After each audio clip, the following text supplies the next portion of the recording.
ರಾಜ್ಯ ಸರ್ಕಾರದ ವಿರುದ್ಧ ರಾಜ್ಯ ಬಿಜೆಪಿ ಸಿಡಿದೆದ್ದಿದೆ. ಈಗಾಗಲೇ ರಿಪಬ್ಲಿಕ್ ಕನ್ನಡ ಎಕ್ಸ್ಕ್ಲೂಸಿವ್ ಆಗಿ ಸುದ್ದಿಯನ್ನು ಕೂಡ ಬ್ರೇಕ್ ಮಾಡಿತ್ತು. ಈ ಹಿಂದೆ ಹೇಳಿದಂತೆ ಏನು ಅಹೋರಾತ್ರಿ ಧರಣಿಯನ್ನು ಕೂಡ ಬಿಜೆಪಿ ಹಮ್ಮಿಕೊಂಡಿದೆ ಅಂತಕ್ಕಂತಹ ಒಂದು ಸುದ್ದಿಯನ್ನು ಎಕ್ಸ್ಕ್ಲೂಸಿವ್ ಬ್ರೇಕ್ ಮಾಡಿತ್ತು. ಈ ಸಂಬಂಧಪಟ್ಟ ಮಾತಾಡೋಕ್ಕೆ ನಮ್ಮ ಜೊತೆ ಚಲೋ ನಾರಾಯಣ ಸ್ವಾಮಿ ಅವರು ಮಾತಾಡೋದು. ಸರ್, ರಿಪಬ್ಲಿಕ್ ಕನ್ನಡಕ್ಕೆ ಒಂದು ಎಕ್ಸ್ಕ್ಲೂಸಿವ್ ರಿಯಾಕ್ಷನ್ ಹೇಳೋದಾದರೆ, ಮೊದಲನೇದಾಗಿ ಪ್ರತಿಭಟನೆ ಹಮ್ಮಿಕೊಂಡಿದ್ದೀರಿ. ಈ ಪ್ರತಿಭಟನೆ ಸ್ವರೂಪ ಮತ್ತೆ ಸರ್ಕಾರದ ವಿರುದ್ಧ ಯಾಕೆ ಇಷ್ಟು ದೊಡ್ಡ ಮಟ್ಟಿಗೆ ಪ್ರತಿಭಟನೆ ಕೈಗೊಂಡಿದ್ದೀರಿ? ನೋಡಿ, ಈ ಸರ್ಕಾರ ಬಂದ ದಿವಸದಿಂದ ಬೆಲೆ ಏರಿಕೆಯಲ್ಲೇ ತೊಡಗಿದೆ. ಬರೀ ಬೆಲೆ ಏರಿಕೆ ಬಿಟ್ಟು ಅವ್ರಿಗಿನ್ನೇನು ಗೊತ್ತಿಲ್ಲ. ಅಭಿವೃದ್ಧಿ ಎಲ್ಲಿದೆ? ಇಲ್ಲದೆ ಇರೋ ಕಾರಣದಿಂದ ಇವತ್ತು ಜನರಿಗೆ ಹೊರೆ ಆಗಿರ್ತಕ್ಕಂಥ ಈ ಸರ್ಕಾರ ಈ ಕ್ರಮವನ್ನು ವಿರೋಧಿಸಿ ಈಗ 9 ರೂಪಾಯಿ ಒಂದು ಈ ಸರ್ಕಾರ ಬಂದ ಮೇಲೆ ಹಾಲಿನ ದರ ಏರಿದೆ. ಅದರಿಂದ 3 ಸಾರಿ ಏರಿಸಿದ್ದಾರೆ.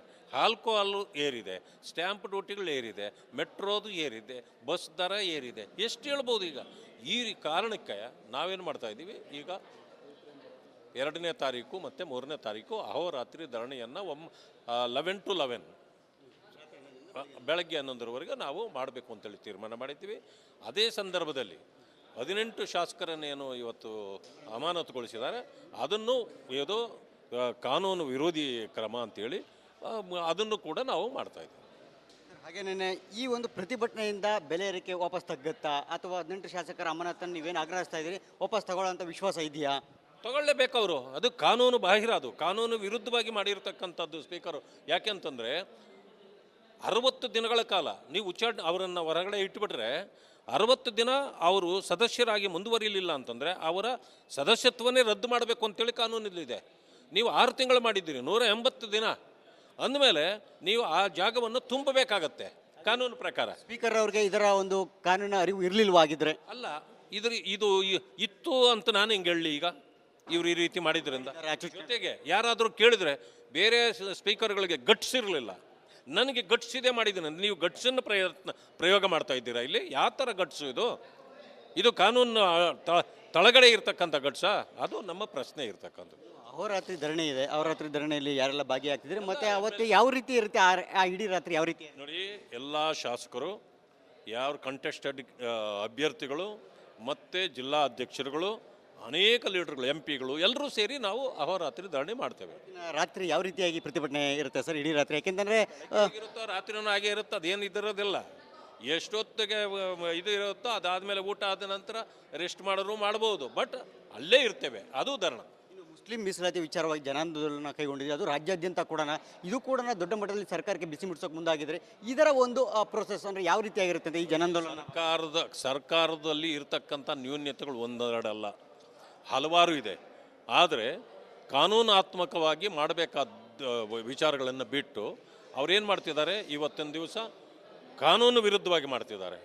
ಅವರಿಗೆ ಸವಲತ್ತುಗಳು ಕೊಟ್ಟರೆ ನಾವು ವಿರೋಧ ಮಾಡಲ್ಲ, ಆದರೆ ಧಾರ್ಮಿಕವಾಗಿ ಅವರಿಗೆ ಮೀಸಲಾತಿಯನ್ನು ಕೊಡೋದನ್ನು ಇದು ಕಾನೂನು ಒಪ್ಪೋದಿಲ್ಲ, ಸಂವಿಧಾನ ಒಪ್ಪೋದಿಲ್ಲ. ಬಾಬಾ ಸಾಹೇಬ್ ಅಂಬೇಡ್ಕರ್ರವರ ನೀತಿ ಸಿದ್ಧಾಂತಗಳಿಗೆ ವಿರುದ್ಧವಾದದ್ದು. ಅದನ್ನು ಅವರು ಮತ್ತೆ ಅವರನ್ನು ಓಲೈಕೆ ಮಾಡಲಿಕ್ಕೆ ಅದನ್ನು ಮಾಡೋದನ್ನು ನಾವು ವಿರೋಧಿಸಬೇಕಾಗಿದೆ, ಮಾಡ್ತೇವೆ. Thank you. ಎಸ್, ಇದಿಷ್ಟು ಕೂಡ ಪರಿಷತ್ ವಿಪಕ್ಷ ನಾಯಕರಾದಂಥ ಚಲವಾದಿ ನಾರಾಯಣ ಸ್ವಾಮಿ ಅವರ ಮಾತು. ಅಹೋರಾತ್ರಿ ಧರಣಿ ಏನು ಕೈಗೊಂಡಿದ್ದಾರೆ, ಅಹೋರಾತ್ರಿ ಧರಣಿ ಸರ್ಕಾರಕ್ಕೆ ದೊಡ್ಡ ಮಟ್ಟದಲ್ಲಿ ಬಿಸಿಯನ್ನು ಮುಟ್ಟಿಸ್ತೇವೆ, ಈ ನಿಟ್ಟಿನಲ್ಲಿ ಕೈಗೊಂಡಿದ್ದೇವೆ. ಜೊತೆಗೆ ರಾಜ್ಯಾದ್ಯಂತನೂ ಕೂಡ ಮುಸ್ಲಿಂ ಮೀಸಲಾತಿಯ ವಿಚಾರವಾಗಿ ನಾವು ದೊಡ್ಡ ಮಟ್ಟದಲ್ಲಿ ಜನಾಂದೋಲನ ನಿರೂಪಿಸಿದ್ದೇವೆ ಅಂತ ಹೇಳಿ ವಿಜೇಂದ್ರ ಅವರ ನಂತರ ಚಲವಾದಿ ನಾರಾಯಣ ಸ್ವಾಮಿ ರಿಪಬ್ಲಿಕ್ ಕನ್ನಡಕ್ಕೆ ಎಕ್ಸ್ಕ್ಲೂಸಿವ್ ಆಗಿ ಹೇಳಿರ್ತಕ್ಕಂಥದ್ದು. ಮುಂದಿನ ದಿನಗಳಲ್ಲಿ ರಾಜ್ಯ ಸರ್ಕಾರದ ವಿರುದ್ಧ ಕೈಗೊಂಡಿರ್ತಕ್ಕಂತಹ ಹೋರಾಟ ಇಷ್ಟರ ಮಟ್ಟಿಗೆ ಯಶಸ್ವಿ ಆಗುತ್ತೆ, ಮತ್ತು ಸರ್ಕಾರಕ್ಕೆ ಯಾವ ರೀತಿಯಾಗಿ ಬಿಸಿ ತಗಲುತ್ತೆ ಅನ್ನೋದನ್ನು ಕಾದು ನೋಡಬೇಕಿದೆ. ಕ್ಯಾಮ್ರಾ ಪರ್ಸನ್ ಲಕ್ಷ್ಮೀಪುತ್ರ ಜೊತೆ ಸುರೇಶ್, ರಿಪಬ್ಲಿಕ್ ಕನ್ನಡ, ಬೆಂಗಳೂರು. ರಾಜ್ಯ ಸರ್ಕಾರದ ವಿರುದ್ಧ ರಾಜ್ಯ ಬಿಜೆಪಿ ಸಿಡಿದೆದ್ದಿದೆ. ಈಗಾಗಲೇ ರಿಪಬ್ಲಿಕ್ ಕನ್ನಡ ಎಕ್ಸ್ಕ್ಲೂಸಿವ್ ಆಗಿ ಸುದ್ದಿಯನ್ನು ಕೂಡ ಬ್ರೇಕ್ ಮಾಡಿತ್ತು. ಈ ಹಿಂದೆ ಹೇಳಿದಂತೆ ಏನು ಅಹೋರಾತ್ರಿ ಧರಣಿಯನ್ನು ಕೂಡ ಬಿಜೆಪಿ ಹಮ್ಮಿಕೊಂಡಿದೆ ಅಂತಕ್ಕಂತಹ ಒಂದು ಸುದ್ದಿಯನ್ನು ಎಕ್ಸ್ಕ್ಲೂಸಿವ್ ಬ್ರೇಕ್ ಮಾಡಿತ್ತು. ಈ ಸಂಬಂಧಪಟ್ಟ ಮಾತಾಡೋಕ್ಕೆ ನಮ್ಮ ಜೊತೆ ಚಲವಾದಿ ನಾರಾಯಣ ಸ್ವಾಮಿ ಅವರು ಮಾತಾಡೋದು. ಸರ್, ರಿಪಬ್ಲಿಕ್ ಕನ್ನಡಕ್ಕೆ ಒಂದು ಎಕ್ಸ್ಕ್ಲೂಸಿವ್ ರಿಯಾಕ್ಷನ್ ಹೇಳೋದಾದರೆ, ಮೊದಲನೇದಾಗಿ ಪ್ರತಿಭಟನೆ ಹಮ್ಮಿಕೊಂಡಿದ್ದೀರಿ. ಈ ಪ್ರತಿಭಟನೆ ಸ್ವರೂಪ ಮತ್ತೆ ಸರ್ಕಾರದ ವಿರುದ್ಧ ಯಾಕೆ ಇಷ್ಟು ದೊಡ್ಡ ಮಟ್ಟಿಗೆ ಪ್ರತಿಭಟನೆ ಕೈಗೊಂಡಿದ್ದೀರಿ? ನೋಡಿ, ಈ ಸರ್ಕಾರ ಬಂದ ದಿವಸದಿಂದ ಬೆಲೆ ಏರಿಕೆಯಲ್ಲೇ ತೊಡಗಿದೆ. ಬರೀ ಬೆಲೆ ಏರಿಕೆ ಬಿಟ್ಟು ಅವ್ರಿಗಿನ್ನೇನು ಗೊತ್ತಿಲ್ಲ. ಅಭಿವೃದ್ಧಿ ಎಲ್ಲಿದೆ? ಇಲ್ಲದೆ ಇರೋ ಕಾರಣದಿಂದ ಇವತ್ತು ಜನರಿಗೆ ಹೊರೆ ಆಗಿರ್ತಕ್ಕಂಥ ಈ ಸರ್ಕಾರ ಈ ಕ್ರಮವನ್ನು ವಿರೋಧಿಸಿ ಈಗ 9 ರೂಪಾಯಿ ಒಂದು ಈ ಸರ್ಕಾರ ಬಂದ ಮೇಲೆ ಹಾಲಿನ ದರ ಏರಿದೆ. ಅದರಿಂದ 3 ಸಾರಿ ಏರಿಸಿದ್ದಾರೆ. ಆಲ್ಕೋಹಾಲು ಏರಿದೆ, ಸ್ಟ್ಯಾಂಪ್ ಡ್ಯೂಟಿಗಳು ಏರಿದೆ, ಮೆಟ್ರೋದು ಏರಿದೆ, ಬಸ್ ದರ ಏರಿದೆ. ಎಷ್ಟು ಹೇಳ್ಬೋದು? ಈಗ ಈ ಕಾರಣಕ್ಕೆ ನಾವೇನು ಮಾಡ್ತಾ ಇದ್ದೀವಿ ಈಗ 2ನೇ ತಾರೀಕು ಮತ್ತು 3ನೇ ತಾರೀಕು ಅಹೋರಾತ್ರಿ ಧರಣಿಯನ್ನು 11 to 11 ಬೆಳಗ್ಗೆ 11ರವರೆಗೆ ನಾವು ಮಾಡಬೇಕು ಅಂತೇಳಿ ತೀರ್ಮಾನ ಮಾಡಿದ್ದೀವಿ.